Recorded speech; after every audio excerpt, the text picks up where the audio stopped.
magonjwa au ya wagonjwa wengi wanapopata tatizo lolote huwa wanatamani kupata dawa, waende kwa daktari waandikiwe dawa, wapewe dawa za kwenda kuponya hilo tatizo lao.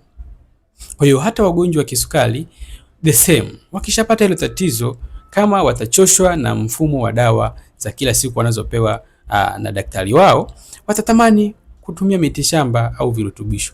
Kwa vile hao wanaotangaza kwamba wana dawa ni wengi, basi mtu atakuwa anatafuta bahati yake kwamba labda dawa hizi hazikunisaidia, mwili inatofautiana, labda ni test na za mtu mwingine, au labda nitumie kwa wingi zaidi kwa miezi kadhaa, pengine tatizo litaondoka.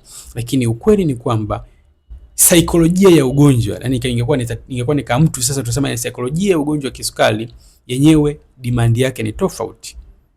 Pamoja na kwamba dawa ni muhimu ambazo zinakusaidia zaidi kwenye level ya zile changamoto zake, lakini tunapotaka kuondoa reverse huu ugonjwa lazima twende beyond kutafuta dawa, twende zaidi ya madawa. Kwa nini?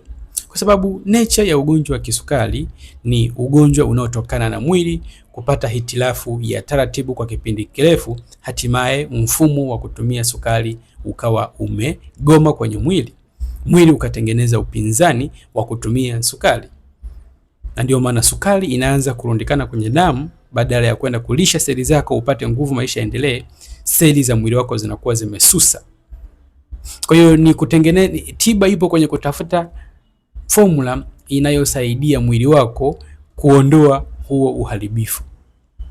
Kwa sababu huo uharibifu kama haujaondolewa kwa kubadilisha tabia zako, huo uharibifu huo una tabia ya kukomaa na kuanza kutengeneza rundo la changamoto nyingi sana, hasa kama haujabadilisha tabia. Sasa kosa kubwa, wengi mnaweka nguvu kwenye ununuaji ama utafutaji wa dawa, lakini kwenye mabadilisho ya tabia wengi hambadilishi inavyotakiwa, na hata njia nyingi ambazo mnafundishwa ni zile njia zinazoishia kukusaidia uendelee kulea ugonjwa, ila changamoto zake ndio utakuwa unazitafutia suluhisho. Dawa ikigoma hii, inabidi utafute dawa nyingine itakayokusaidia kushusha.